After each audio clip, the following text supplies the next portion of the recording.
समर्थ classes के online YouTube channel में आप सभी का एक बार फिर से स्वागत है। सबसे पहले समर्थ क्लासेस आप लोगों से क्षमा मांगता है, इतना काफ़ी टाइम हो गया हमारी 12th की क्लास को लिए हुए, तो काफ़ी सारे सर्कमस्टांसेस थे कि मैं 12th की क्लास नहीं ले पा रहा था, तो I am really sorry once again. ठीक है, चलिए आई होप कि अब से कोई देरी नहीं होगी आपके लिए। वीक में 3 to 4 लेक्चर्स में मतलब प्रॉमिस करता हूं कि हमेशा अपलोड करता रहूंगा। ठीक है, चलिए तो हम लास्ट लेक्चर में मैट्रिक्स के बात कर रहे थे, एडजॉइंट ऑफ मैट्रिक्स, कि किसी भी अवयव का सहखंडज हम कैसे निकाल सकते हैं। तो हमने सेकंड ऑर्डर के लिए उसकी ट्रिक देख ली थी और थर्ड ऑर्डर के लिए हमने कुछ क्वेश्चन करके देखे थे कि वो कैसे किए जाएंगे। अब उसके बाद हम बात करते हैं properties of adjoint of matrices, मतलब सहखंडज अवयव के गुणधर्म क्या क्या हो सकते हैं उनकी हम बात करते हैं। तो मैंने ऑलरेडी लिख दिए जिससे हमारा टाइम वेस्टेज ना हो, पढ़ते चलिएगा और याद करते चलिएगा।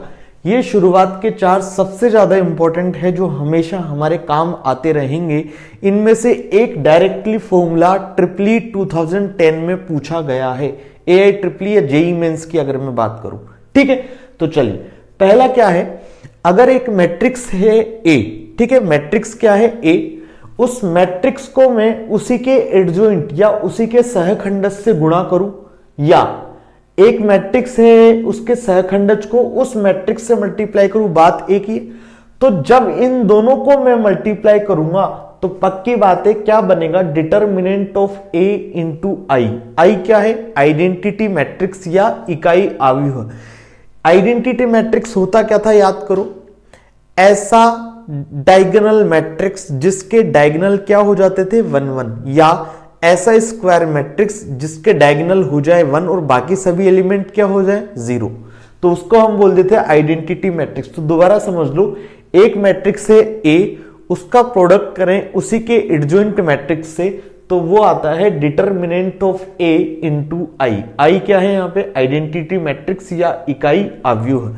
उसके बाद हम बात करें सेकंड प्रॉपर्टी की, तो सेकंड प्रॉपर्टी हमारी क्या बोलती है कि ए कोई एक वर्गाकार मैट्रिक्स से, ए कोई क्या है स्क्वायर मैट्रिक्स, यदि उसका एडजॉइंट लिया जाए, पहले हमने क्या लिया उसका एडजॉइंट, और उसके बाद उसका डिटर्मिनेंट पूछा जाए, तो वो किसके बराबर होता है, डिटर्मिनेंट ऑफ ए की power n-1। Determinant of a की पावर n-1, यहां n क्या है बच्चों, ऑर्डर, हिंदी मीडियम वालों के लिए क्रम। मतलब अगर कोई ए 2 ऑर्डर का मैट्रिक्स है, यदि कोई ए 3 ऑर्डर का मैट्रिक्स है, तो 3 ऑर्डर का मैट्रिक्स है इसलिए n हो जाएगा 3, अगर 2 ऑर्डर का मैट्रिक्स है तो n हो जाएगा 2। तो n क्या बता रहा है, उसमें नंबर ऑफ रोज कितनी है, नंबर ऑफ कॉलम कितने हैं। और हम जानते हैं कि जो हम प्रॉपर्टीज की बात कर रहे हैं यहां पे, वो बात कर रहे हैं स्क्वायर मैट्रिक्स की, वर्गाकार अवयव की। इट मींस नंबर ऑफ रोज और नंबर ऑफ कॉलम हमेशा कैसे होंगे, बराबर। ये बात सबको बताए। चलिए थर्ड प्रॉपर्टी की बात करें, तो ये बोल रहा है कि एक मैट्रिक्स था ए, उसका आपने सबसे पहले क्या ले लिया, एडजॉइंट। एक मैट्रिक्स था ए, उसका आपने एडजॉइंट ले लिया, फिर जो एडजॉइंट आया उसका दोबारा आपने क्या ले लिया, एडजॉइंट। तो ए मैट्रिक्स था उसका एडजॉइंट लिया, फिर उसके बाद जो मैट्रिक्स बना उसका दोबारा आपने एडजॉइंट ले लिया, तो वो किसके बराबर होगा, डिटर्मिनेंट ऑफ ए की power n-2 into a, where n is the order और क्रम। ठीक है, चलिए नेक्स्ट है हमारा कि आपने जो किया था अभी, एक मैट्रिक्स था ए, उसका एडजॉइंट लिया, फिर उसका भी एडजॉइंट ले लिया, तो वो तो कर लिया। अब उसका पूरे का डिटर्मिनेंट कर दिया जाए तो वो किसके बराबर होता है, डिटर्मिनेंट ऑफ ए की पावर n-1 का होल स्क्वायर। अब ये जो चारों प्रॉपर्टी है वो हमेशा लिख लीजिएगा आप, MTR, मारो टोटल रट्टा, हमेशा आपको याद होनी चाहिए। जो मैंने आपको बताया था कि एक इनमें से, इन चारों में से एक प्रॉपर्टी पूछी गई है, वो पूछी गई थी असर्शन और रीजन वाले क्वेश्चन में, एआई ट्रिपली 2010, जेई मेंस 2010 में, कथन और कारण वाले क्वेश्चंस में। ठीक है, फिफ्थ प्रॉपर्टी है कि एक हमारे पास मैट्रिक्स है ए, उसको मैंने किसी स्केलर क्वांटिटी या किसी अदिश राशि से गुणा किया, वो लैम्डा 5 हो सकता है, 2 हो सकता है, 9 हो सकता है, -1 हो सकता है, कुछ भी हो सकता है। तो पहले एक मैट्रिक्स था ए, उसको मैंने किसी स्केलर क्वांटिटी से प्रोडक्ट कर दिया, फिर जो मैट्रिक्स बना उसका मैंने क्या ले लिया, एडजॉइंट, तो वो किसके बराबर होगा, lambda to the power n minus 1 adjoint of a। Lambda क्या है, स्केलर क्वांटिटी, अदिश राशि। n क्या है, ऑर्डर या क्रम। लिख लीजिएगा लैम्डा क्या है यहाँ पे, स्केलर क्वांटिटी या अदिश राशि। चलिए आज के हम लेक्चर में गदर मचाने वाले हैं आईआईटी 2010, आईआईटी 2012 और एक सिंपल सा क्वेश्चन, ठीक है। तो आज प्लीज आप बने रहिएगा हमारे वीडियो के साथ लास्ट तक। फिर नेक्स्ट प्रॉपर्टी आती है कि एक मैट्रिक्स है ए, उसका आपने पहले क्या लिया, ट्रांसपोज या परिव्रत कर दिया। ये सब हमने पढ़ा हुआ है कैसे करते हैं। तो एक मैट्रिक्स था ए, उसका हमने ट्रांसपोज किया, उसके बाद मैंने क्या लिया, उसका एडजॉइंट। वो बराबर होता है, आप ए मैट्रिक्स का एडजॉइंट ले लो, उसके बाद उसका क्या कर दो, ट्रांसपोज। बात एक ही है। नेक्स्ट प्रॉपर्टी कि आपके पास कोई एक मैट्रिक्स था ए, उसकी पावर लगानी है आपको, मतलब ए स्क्वायर करना था, ए क्यूब करना था।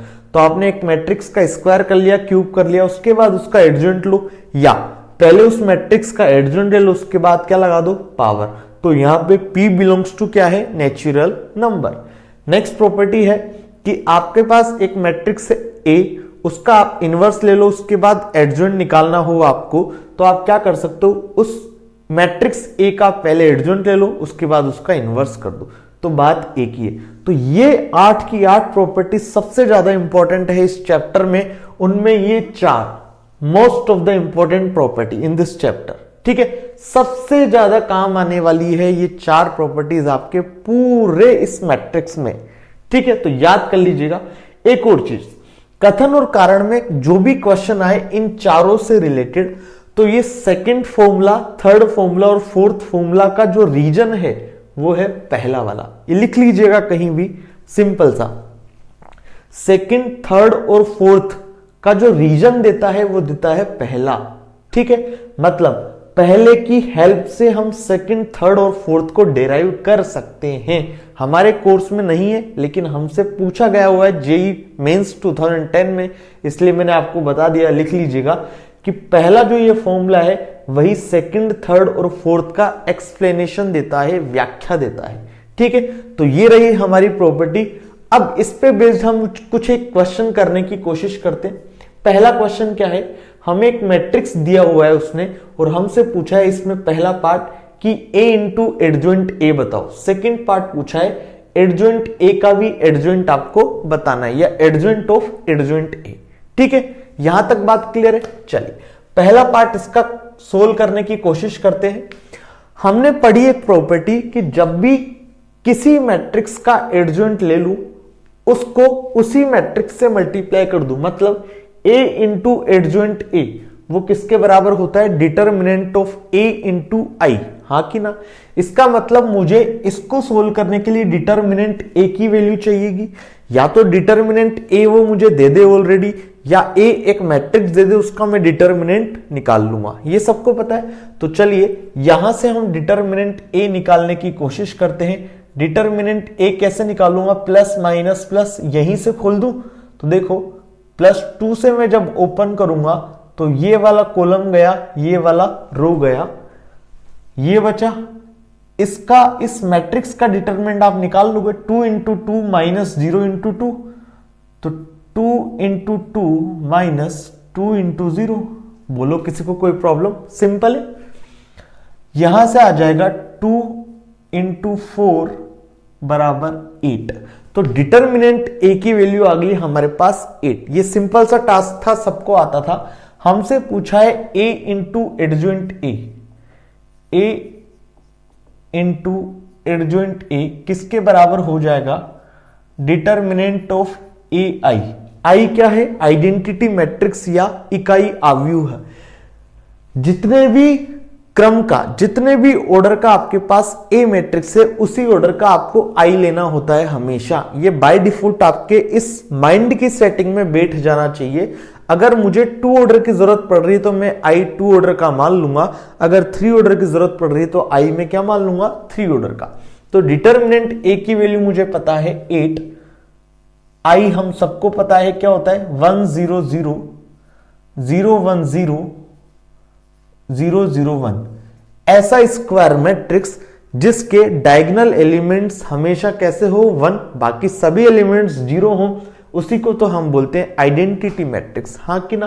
तो देखो इस 8 को इस पूरे मैट्रिक्स से मल्टीप्लाई करेंगे। किसी भी स्केलर क्वांटिटी को जब किसी मैट्रिक्स से मल्टीप्लाई करते हैं तो वो स्केलर क्वांटिटी मैट्रिक्स के हर एलिमेंट से क्या हो जाती है, मल्टीप्लाई, हाँ कि ना।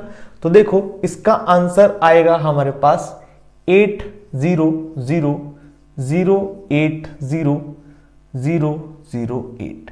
ये हो गया हमारा आंसर। बताओ किसी को कोई प्रॉब्लम? तो हमसे पूछा था a इंटू एडजॉइंट a क्या होगा, हमने निकाल लिया a इंटू एडजॉइंट इसके बराबर होगा, किसके बराबर, 8 0 0 0 8 0 0 0 8। ध्यान करके बताओ, हमने जब पढ़े थे types of matrix, I think first और सेकंड लेक्चर में मैट्रिक्स में, तो हमने देखा था एक मैट्रिक्स पढ़ा था हमने, स्केलर मैट्रिक्स या अदिश आव्यूह क्या होता है। क्या होता था? ऐसा मैट्रिक्स, ऐसा स्क्वायर मैट्रिक्स जिसके डायगोनल एलिमेंट्स हमेशा कैसे होते थे, बराबर, और बाकी सभी एलिमेंट्स कैसे होते थे, 0। तो उसको हम बोलते थे स्केलर और अदिश मैट्रिक्स, यही बोलते थे। तो देखो 8 8 8 तीनों बराबर है और बाकी सभी एलिमेंट क्या है, 0। तो ये किस टाइप का है, स्केलर मैट्रिक्स अदिश आव्यूह। तो एक बात और यहां से ध्यान दीजिएगा, ये जो पहला है a इंटू एडजॉइंट a या एडजॉइंट a इंटू a बराबर determinant i, a into i, तो इसको जब भी सोल्व किया जाएगा यहां से पक्की बात है क्या निकल के आएगा, स्केलर मैट्रिक्स या अदिश आव्यूह। तो यहां पे आप एरो करके लिख लीजिएगा, इस वाले फॉर्मूले से हमेशा स्केलर मैट्रिक्स प्राप्त होगा, इस वाले फॉर्मूले से हमेशा अदिश आव्यूह ही प्राप्त होगा। आपके सामने है, ठीक है। तो पहला पार्ट आई थिंक आपको समझ आ गया होगा। सेकंड पार्ट की तरफ मूव करते हैं। चलिए सेकंड पार्ट की तरफ मूव करते हैं। सेकंड पार्ट डिटर्मिनेंट ए तो निकाले रहने दीजिए, कोई प्रॉब्लम नहीं है।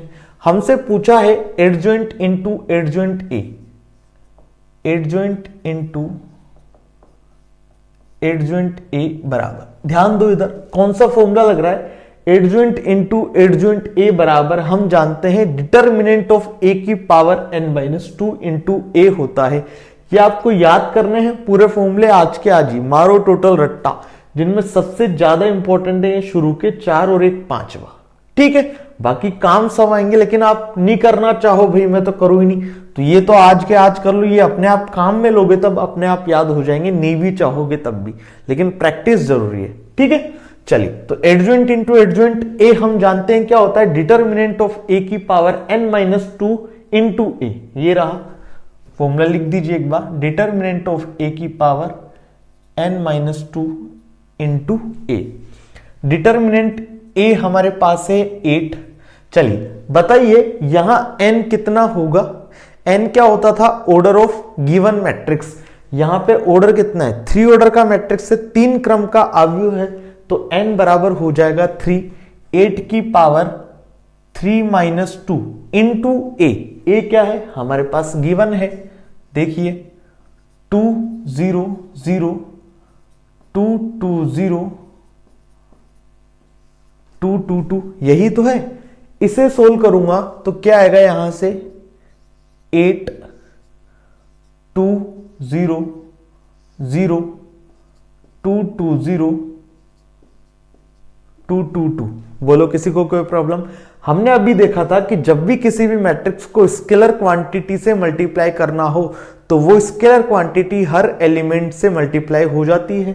इट मींस हमारा जो फाइनल आंसर आएगा वो क्या आएगा, 16 0 0 16 16 0 16 16 16। ये रहा हमारा फाइनल आंसर। बताओ किसी को कोई समस्या इस क्वेश्चन में? तो हमने अभी तक एक क्वेश्चन किया, उसके 2 पार्ट कर लिए, यहां तक किसी को कोई प्रॉब्लम नहीं होनी चाहिए। बाकी आपको कभी भी कोई प्रॉब्लम आए तो दिए गए नंबर पर आप व्हाट्सएप कर सकते हो या कमेंट करके उस क्वेश्चन का आंसर आप पूछ सकते हो। चलिए अब हम गदर मचाएंगे। गदर कैसे मचाएंगे कि ये जो आपको क्वेश्चन दिख रहे हैं IIT 2012 और IIT 2010 में आए हुए, उनको हम कोशिश करेंगे कि आज के आज ही करें। कैसे करेंगे वो अभी हम देखेंगे। सिंपल तरीके कोशिश करूंगा मैं आपको सिंपलेस्ट तरीकों से इन्हें समझाने की कोशिश करूं। ठीक है, पहले ये वाले क्वेश्चन पे आते हैं हम, इसके बाद इस क्वेश्चन पे आएंगे। देखो क्या गिवन है, हिंदी इंग्लिश दोनों मीडियम वाले सुन लीजिए। एक पी मैट्रिक्स है जो कि कैसा है, स्क्वायर मैट्रिक्स। एक पी है वो क्या है, वर्गाकार आव्यूह, ऑर्डर क्या है 3। तो एक मैट्रिक्स है P जो कि कैसा है, वर्गाकार, और कितने क्रम का है, 3 क्रम का। P is a square matrix of order 3। P आपको गिवन है, हमसे पूछा क्या है, डिटर्मिनेंट ऑफ P। ध्यान दीजिएगा P गिवन नहीं है, एडजॉइंट ऑफ P गिवन है। ठीक है, एडजॉइंट P आपको दिया हुआ है, आपसे पूछा है P मैट्रिक्स के डिटर्मिनेंट की वैल्यू, P के सारणिक का मान बताओ। क्वेश्चन समझ में आया, IIT 2012 में पूछा गया है। सोचिए कितनी रेपुटेटेड एग्जाम है ऑल इंडिया लेवल की, उसमें पूछा गया है, और हम आज रवि सर की क्लास में समझ लेंगे, गदर मचा देंगे। कैसे मचाएंगे देखिए। अब ध्यान दो, क्वेश्चन आपके एग्जाम में आया तो आपको समझना है कि हमें कैसे इस क्वेश्चन पे हमारी प्रॉपर्टीज को अप्लाई करना है, या कब प्रॉपर्टीज अप्लाई होंगी। तो हम कोशिश करते हैं कि एग्जाम पॉइंट ऑफ व्यू से ट्राई करते हैं सोल्व करने की। चलिए, देखा इस क्वेश्चन को हमने, सोचा कि एडजॉइंट हमें दिया हुआ है किसी मैट्रिक्स का और उसके डिटर्मिनेंट की वैल्यू हमसे पूछा है, हाँ कि ना। तो सोचना वहां पे कि ऐसा क्या फॉर्मूला था जिसमें एडजॉइंट और डिटर्मिनेंट में रिलेशन है। सही बात है। तो देखो यहां से हमें पता चलेगा कि एक सेकंड फॉर्मूला हमें लिखवाया गया था। क्या था, क्वेश्चन हम सोल्व कर रहे हैं। ठीक है, सिंस हम जानते हैं क्या कि एडजॉइंट ए का डिटर्मिनेंट, एडजॉइंट ए का डिटर्मिनेंट किसके बराबर होता है, determinant of a to the power n-1 होता है। अब ध्यान दो, हमें दिया हुआ है उसने एडजॉइंट ऑफ p, मतलब ए की जगह क्या कर दिया उसने, p कर दिया, तो मैं भी p कर सकता हूं। मैट्रिक्स का नाम है, कुछ भी कर सकता है। तो एडजॉइंट ऑफ p का डिटर्मिनेंट किसके बराबर हो जाएगा, डिटर्मिनेंट ऑफ p की पावर n-1। n क्या है यहां पे, 3। देखो ऑर्डर 3 है, तो देखिए यहां से बन जाएगा एडजॉइंट ऑफ p का डिटर्मिनेंट बराबर डिटर्मिनेंट ऑफ p की पावर 3-1 या डिटर्मिनेंट ऑफ p का स्क्वायर। यहां तक किसी को कोई प्रॉब्लम नहीं है। अब उसने हमें क्या दिया हुआ है, एडजॉइंट ऑफ p। तो क्या मैं डिटर्मिनेंट ऑफ एडजॉइंट p निकाल सकता हूं, बिल्कुल निकाल सकता हूं। कैसे निकालूंगा देखना, एडजॉइंट p का डिटर्मिनेंट निकालना है तो प्लस माइनस प्लस, वही चीज जैसे हम डिटर्मिनेंट ओपन करते थे। चलिए, अगर मैं R1 से इसे एक्सपेंड करूं, प्रथम पंक्ति के अनुसार इसे मैं प्रसार करने की कोशिश करूं तो क्या आएगा, प्लस माइनस प्लस। तो +1 से जब मैं ओपन करूंगा तो देखना ये कॉलम गया, ये रो गई, यही तो बचा। तो 1 into 3, 3 minus 7, it means minus का 4। फिर यहां पे आएगा माइनस का 4। जब मैं -4 के अलोंग एक्सपेंड करूंगा तो ये कॉलम गया, ये रो गई, बचा क्या, 2 7 1 3। करिए, 2 3 जा 6, -7 कितना, माइनस का 1। फिर आगे क्या आएगा, प्लस का 4। +4 के अलोंग एक्सपेंड करूंगा तो ये कॉलम गया, ये रो गई, बचा क्या, 2 1 1 1। करिए ओपन, 2 इंटू 1 2, माइनस 1 इंटू 1 1, तो 2 माइनस 1 कितना, 1। और यहां पे हमारा क्या चल रहा है, डिटर्मिनेंट ऑफ p स्क्वायर। बोलो किसी को कोई समस्या, सिंपल क्वेश्चन है, आपका क्वेश्चन खत्म हो चुका है। कैसे, -4 यहां क्या बनेगा, +4, तो ये आपस में क्या हो जाएंगे, कैंसिल आउट। ठीक है, इट मींस यहां से आएगा 4 बराबर डिटर्मिनेंट ऑफ p स्क्वायर, या यू बोल दू डिटर्मिनेंट ऑफ p स्क्वायर बराबर 4। It means determinant of p बराबर कितना, स्क्वायर रूट ऑफ 4। लेकिन क्या आएगा, प्लस माइनस। ध्यान देना, जब भी हम स्क्वायर रूट लेते हैं तो प्लस माइनस आता है। दोबारा समझ लीजिएगा, आज अगर आपसे कोई पूछे √9 कितना होगा तो आप डायरेक्ट आंसर दे दीजिएगा 3। लेकिन वो पूछे कि x बराबर √9 है तो आंसर जाएगा +-3, क्योंकि वो x के रेस्पेक्ट में है। करिए चलिए, x बराबर √9 आपको मान लीजिए गिवन है, इसका स्क्वायर करोगे तो क्या आएगा, x² बराबर 9, तो क्या बन गया, क्वाड्रेटिक बन गया। उस 9 को इधर लेके आओगे तो क्या बनेगा, एक्स स्क्वायर माइनस 9 बराबर 0।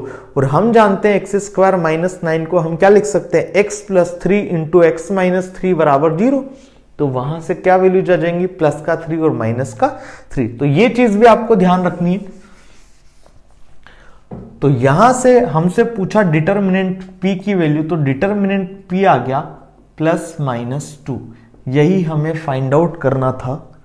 तो आंसर कितना आ जाएगा, डिटर्मिनेंट p बराबर प्लस माइनस 2। बोलो किसी को कोई समस्या, मचा दिया गलत, सिंपल क्वेश्चन था, लेकिन आईआईटी 2012 में आया, यहां आपने आईआईटी का टेक देखा, आप क्वेश्चन को स्किप करके आगे भाग जाते। ऐसा ही होता है, अगर मैं आपको क्वेश्चन दे जाता तो क्वेश्चन से घबराइए मत, क्वेश्चन को ट्राई करने का कोशिश कीजिए, ठीक है।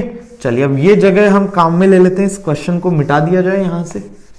आई होप आपको ये पूरा समझ आया होगा, क्वेश्चन आराम आराम से समझाया मैंने।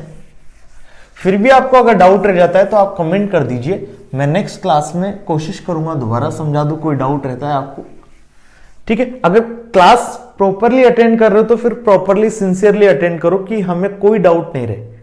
चल नेक्स्ट क्वेश्चन देखते हैं। सबसे पहले क्वेश्चन समझिएगा, यहां पे फंक्शन का भी थोड़ा सा रूल है। कैसे, हमसे बोला है if k belongs to r plus 1, k धनात्मक वास्तविक संख्याओं का समुच्चय है। इसका मतलब क्या हो गया, यदि k धनात्मक वास्तविक संख्याओं का समुच्चय है और एक मैट्रिक्स है A, एक मैट्रिक्स है B, आपको ये दिए हुए हैं इस प्रकार, और आपको एक रिलेशन दिया हुआ है कि एडजॉइंट A का डिटर्मिनेंट प्लस एडजॉइंट B का डिटर्मिनेंट किसके बराबर है, 10 की पावर 6 के बराबर। और आपसे पूछा है find the value of box of K। ये क्या है, बॉक्स बना हुआ है, उसके अंदर है K, और यहां लिख रखा है इसने where box represent GIF। GIF का मतलब क्या है, ग्रेटेस्ट इंटीजर फंक्शन, महत्तम पूर्णांक फलन। तो क्या हमसे पूछा है ज्ञात करें इस बॉक्स K की वैल्यू, इस बॉक्स K का मान ज्ञात करें यदि बॉक्स प्रदर्शित करता है धनात्मक महत्तम पूर्णांक फलन, ग्रेटेस्ट इंटीजर फंक्शन, महत्तम पूर्णांक फलन। अब महत्तम पूर्णांक फलन क्या होता है, ग्रेटेस्ट इंटीजर फंक्शन क्या होता है, इस क्वेश्चन में हम देखेंगे। लेकिन एक बार के लिए आप क्वेश्चन को समझिए, हमें गिवन क्या क्या है, हमें गिवन है, यहीं से कर दें इस क्वेश्चन को सोल्व। चलिए, या ये रब कर दे, जो जो काम आएगी उन्हीं को हम रख लेते हैं, बाकी हम रब कर देते हैं। ये मैंने इसलिए लिख रखी जिससे आपको अभी याद रहे, अभी याद नहीं हुई होगी आपको। देखो एडजॉइंट A का डिटर्मिनेंट मतलब हमारी ये वाली काम आने वाली, और कोई हमारे काम नहीं आएगी, तो मैं इन सबको रब कर दूं तो चलेगा। चलिए 2 रहने देते हैं। अब देखना इस क्वेश्चन को एक बार प्यार से समझने की कोशिश करो, आराम आराम से। हमें दिया हुआ है एक रिलेशन, जो मैं लिख देता हूं यहां पे,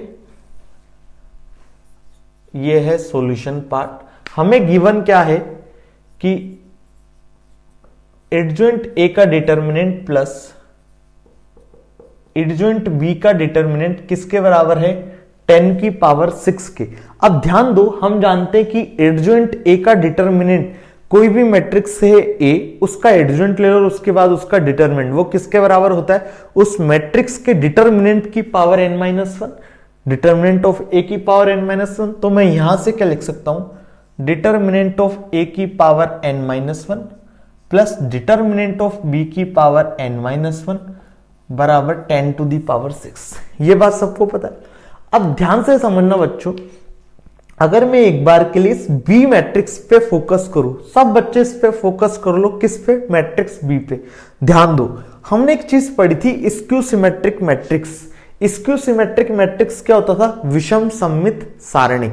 विषम सममित सारणिक या स्क्यू सिमेट्रिक मैट्रिक्स कब पहचान होती थी उसके, कि यदि किसी मैट्रिक्स के डायगोनल एलिमेंट्स, यदि किसी मैट्रिक्स के विकर्ण, यदि किसी मैट्रिक्स के विकर्ण अवयव 0 हो, इसका मतलब वहां चांसेस हैं कि वो कैसा हो सकता है, स्क्यू सिमेट्रिक। हाँ कि ना। देखो स्क्यू सिमेट्रिक वो होता था जिसको यदि उस मैट्रिक्स को मैं उस मैट्रिक्स की रो को कॉलम में चेंज कर दूं तो केवल माइनस आए, तो वो होता था स्क्यू सिमेट्रिक। और सिमेट्रिक क्या होता था? जिसमें कोई भी प्रभाव ना पड़े, कि जिसकी रो को मैं कॉलम में चेंज कर दूं तो कोई प्रभाव नहीं पड़े। ध्यान दो, यहां इस मैट्रिक्स के विकर्ण अवयव या डायगोनल एलिमेंट्स कैसे हैं? 0। इसका मतलब ये स्क्यू सिमेट्रिक हो सकता है। अब देखते हैं हम, ये कौन सा एलिमेंट है? 1 2। जो 1 2 एलिमेंट है उसका 2 1 एलिमेंट क्या होना चाहिए? नेगेटिव होना चाहिए, तब तो वो क्या होगा? Skew symmetric. तो देखो 1 2 एलिमेंट है 2k - 1 और 2 1 एलिमेंट क्या है? -2k + 1। इट मींस इन दोनों, ये दोनों आपस में कैसे? नेगेटिव वाले। फिर हम देखेंगे 1 3 और 3 1। 1 3 में है 2√k और 3 1 में है क्या? -2√k। इट मींस अभी तक भी स्क्यू सिमेट्रिक मैट्रिक्स को जस्टिफाई कर रहा है। अब एक और एलिमेंट हमें देखना है, A23 जो देखेंगे हम, A23 के करस्पॉन्डिंग A32 भी कैसा होना चाहिए? आपस में अपोजिट होना चाहिए। तो देखो यहां पे पॉजिटिव 2k हो और यहां पे क्या है? -2k। इट मींस जो मैट्रिक्स B है वो कैसा है?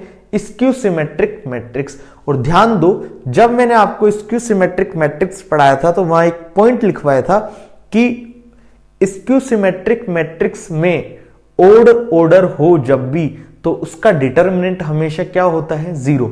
विषम क्रम के विषम सममित सारणिक का मान हमेशा कैसा होता है? 0। तो ध्यान दो, क्या लिखेंगे हम? सिंस डिटर्मिनेंट b बराबर 0 because b is A skew symmetric matrix. और अगर किसी बच्चे को यह बात पच नहीं रही तो आप सोल्व करके देख लीजिएगा, डिटर्मिनेंट b 0 आएगा। और आप ये बिठा लीजिए अपने दिमाग में कि जब भी विषम क्रम का विषम सममित सारणिक हो, ओड ऑर्डर का स्क्यू सिमेट्रिक मैट्रिक्स हो, तो उसके डिटर्मिनेंट की वैल्यू हमेशा कितनी आएगी? 0। मैंने आपको 5 स्टार पॉइंट में लिखवाया है, ठीक है? तो यहां लिख लो, हिंदी मीडियम वाले भी लिख लो, क्योंकि b विषम क्रम का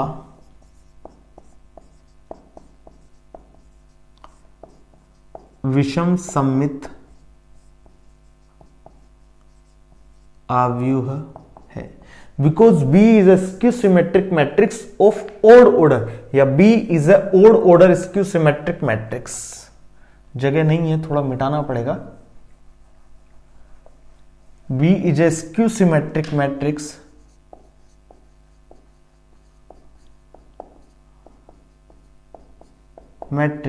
ऑफ ओड ऑर्डर। ये बात सबको समझ में आई? इसका मतलब इस डिटर्मिनेंट B में मैं क्या रख दूंगा? 0। 0 की पावर कुछ भी हो हमेशा कैसी रहेगी? 0। तो हमारा यहां पे बच गया डिटर्मिनेंट ऑफ a की पावर n-1 बराबर 10 to the power 6। बोलो यहां तक किसी को कोई प्रॉब्लम नहीं? और डिटर्मिनेंट a की पावर n-1, n क्या होगा यहां पे? 2 3। अरे भाई n क्या है? हमेशा देखो a का क्या है? ऑर्डर 3, तो इसका मतलब n भी हम क्या लेंगे? 3। तो डिटर्मिनेंट ऑफ a की पावर 3 - 1 कितना हो जाएगा? डिटर्मिनेंट ऑफ a स्क्वायर बराबर 10 to the power 6। ये हमारा अब है डिटर्मिनेंट ऑफ a स्क्वायर बराबर 10 to the power 6। बोलो यहां तक किसी को कोई समस्या? बोलो यहां तक किसी को कोई समस्या? मैं क्या लिख सकता हूं आगे? ऐसा लिख सकता हूं डिटर्मिनेंट a बराबर 10 to the power 3। बोलो किसी को भी कोई प्रॉब्लम हो तो मुझे बताओ कि डिटर्मिनेंट a को मैं लिख सकता हूं क्या? 10 to the power 3। बोलते चलो। अरे भाई x स्क्वायर बराबर 9 होता है तो आप क्या करते हो? x बराबर √9 ही तो लिखते हो, प्लस माइनस लगाते हो एक अलग इश्यू है। लगाते आए हो, वही चीज तो कर रहा हूं कि डिटर्मिनेंट ऑफ a स्क्वायर बराबर 10 to the power 6 है, तो डिटर्मिनेंट a बराबर क्या हो जाएगा? Root of 10 to the power 6। It means 10 to the power कितना? 3। तो यहां से हमारे पास एक रिलेशन आ गया कि डिटर्मिनेंट ऑफ a बराबर 10 to the power 3। Plus minus को एक बार के लिए भी भूल जाइए, मैं बता दूंगा, ठीक है? तो डिटर्मिनेंट a यहां से आ गया 10 to the power 3। अब आपको ए मैट्रिक्स दिया हुआ है, आप इसका डिटर्मिनेंट ए बना लेंगे। कैसे बनाएंगे, चलिए हम सोल्व करने की कोशिश करते हैं। इसका डिटर्मिनेंट ए बहुत बड़ा होने वाला है, ठीक है। चलिए आपको दिख रहा होगा, आई थिंक, बता दीजिएगा जहां प्रॉब्लम है। डिटर्मिनेंट ए सोल्व करना पड़ेगा बिल्कुल। 2k - 1 हमने क्या लिया, हम 2k - 1 से ओपन करेंगे, क्या आएगा देखना, ये गया ये गया, क्या बचेगा -1 माइनस ऑफ 4k स्क्वायर, तो प्लस हो जाएगा, तो -1 plus 4k square, -1 plus 4k square. फिर आप इससे सोल्व करेंगे तो यहां क्या आएगा, -2√k, ये वाला कॉलम जाएगा, ये वाली रो जाएगी, क्या आएगा -2√k, -2√k, ये प्लस हो जाएगा लेकिन हमारा माइनस साइन चल रहा है, तो -2√k माइनस 4k√k या k की पावर 3/2। देखो भाई, this into this minus this into this, यही तो करते हैं। तो दिस इंटू दिस किया तो -2√k आ गया, ये रहा। फिर माइनस माइनस प्लस हो गया, लेकिन -1 आगे चल रहा था, 2 इंटू 2 4, k की पावर 3/2, तो माइनस का आ जाएगा 4k की पावर 3/2, ठीक है।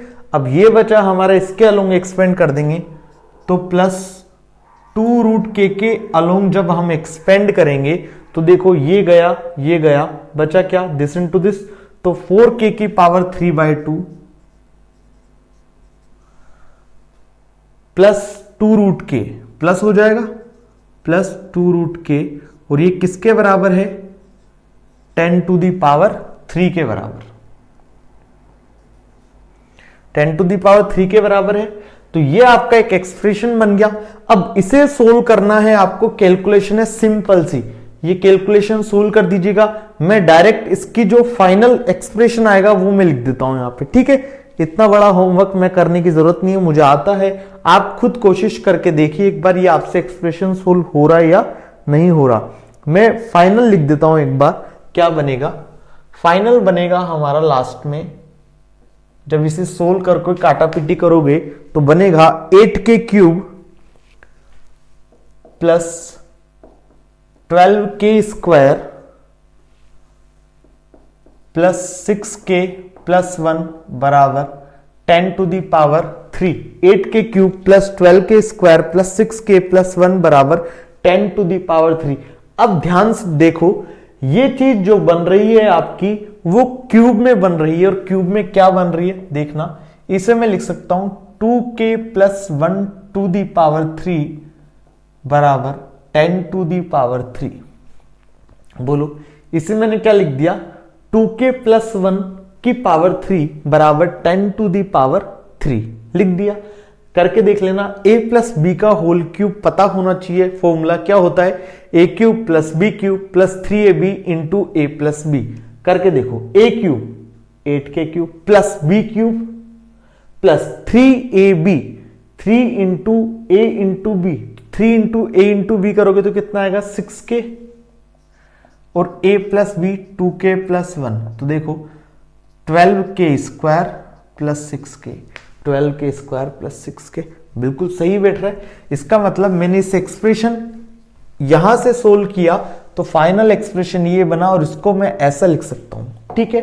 अब हम जानते हैं जब ऐसा हो x³ बराबर 3 की पावर 3, तो ये पावर आपस में क्या हो जाती है, कैंसिल आउट हो जाती है। इट मींस x बराबर कितना बचता है 3। तो सिमिलर वे में ये पावर आपस में कैंसिल आउट हो जाएगी, तो यहां से कितना आएगा 2k प्लस 1 बराबर 10, यहां से जब सोल्व करेंगे तो आएगा 2k बराबर 9, यहां से सोल्व करेंगे तो k बराबर आ जाएगा 9/2 या 4.5। ऑप्शन में देखेंगे बिल्कुल 4.5 है, 4 है, 5.5 है और 5 है। यहां देखिए बच्चों, पॉजिटिव पॉजिटिव के ऑप्शन थे, इसलिए मैंने प्लस माइनस लगाने की जरूरत ही नहीं समझी, वरना मैं फालतू कंफ्यूज हो जाता मेरी कैलकुलेशन में। तो कई बार आपको ऑप्शन वाइज भी चीजें करनी होती है, ठीक है। आईआईटी का अच्छा क्वेश्चन है ये वाला, ठीक है।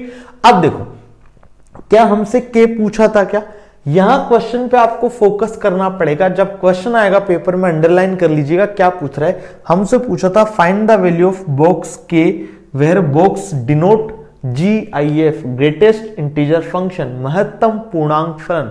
अब ध्यान देना, महत्तम पूर्णांक फलन या ग्रेटेस्ट इंटीजर फंक्शन क्या होते हैं।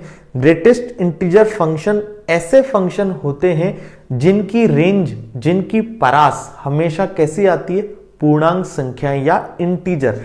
इट मींस जो ग्रेटेस्ट इंटीजर फंक्शन होते हैं, महत्तम पूर्णांक फलन होते हैं, वो कभी भी पॉइंट वाली, फ्रैक्शन वाली, दशमलव वाली, भिन्न वाली संख्याएं आंसर में नहीं देते। हमारा के आया 4.5, तो बॉक्स ऑफ के हमें पूछा है बॉक्स ऑफ के, तो बॉक्स ऑफ के कितना हो जाएगा, बॉक्स ऑफ 4.5। तो जब भी ऐसा आ जाए बॉक्स के अंदर कुछ पॉइंट, तो उस या उससे छोटा पूर्णांक उसका हमेशा क्या होता है, आंसर। जब हम फंक्शन पढ़ते हैं तो पूरा आपको ग्रेटेस्ट इंटीजर फंक्शन ग्राफ के सहित समझाया जाता है, लेकिन हमारे क्वेश्चन में अप्लाई हो रहा है तो आप इतना सा बात याद रखिए कि जब भी ग्रेटेस्ट इंटीजर फंक्शन के अंदर कोई भी पॉइंट की वैल्यू या कुछ भी न्यूमेरिक वैल्यू आएगी, तो या तो वो या उससे जस्ट छोटी कोई भी इंटीजर नंबर जो हो रहा है वही आंसर होगा। तो 4.5 सबसे पहले देखिए ये इंटीजर है क्या, पूर्णांक है क्या, नहीं है। इससे जस्ट छोटी संख्या जो कि पूर्णांक है वही इसका आंसर हो जाएगी। तो बॉक्स ऑफ के कितना आ जाएगा, प्लस का 4। बॉक्स ऑफ के निकालना था, आंसर कितना, प्लस का 4। आपसे पूछता के की वैल्यू तो डायरेक्ट क्या आ जाती, 4.5। तो ये था हमारा क्वेश्चन IIT वाला। बताओ गदर मचाया। चलिए अब मैं आपको एक थोड़ी सी बॉक्स वाली और बता देता हूं, ग्रेटेस्ट इंटीजर फंक्शन। मान लीजिए आपका बॉक्स में होता 0. या छोड़िए एक बार 0 को, 10.1। बॉक्स ऑफ 10.1 या ग्रेटेस्ट इंटीजर फंक्शन के अंदर होता 10.1, तो आंसर कितना देते आप, 10। अगर होता 9, बॉक्स ऑफ 9, तो 9 खुद ही इंटीजर है, पूर्णांक है, तो ऑब्वियसली आंसर कितना आ जाएगा, 9। मान लीजिए 9.001 होता तो भी कितना आता, 9। अगर ये होता बॉक्स ऑफ 9.9990 तो भी कितना जाता, 9।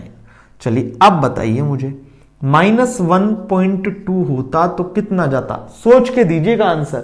देखो भाई अब -1.2 का, इसके लिए थोड़ा सा देखना पड़ेगा आपको। ये रियल नंबर, यहां 0, यहां 1, यहां 2, यहां -1, यहां -2। बताओ छोटा इधर की तरफ होता है कि इधर की तरफ होता है। लेफ्ट साइड की तरफ मूव करोगे तो छोटा आएगा, राइट साइड की तरफ बढ़ोगे तो एक एक बढ़ता जाएगा, ऐसा ही होता है। तो देखो मान लीजिए 2.1 होता और उसका बॉक्स निकालना होता तो क्या आता है, उससे पहले वाला पूर्णांक आता है कि नहीं आता।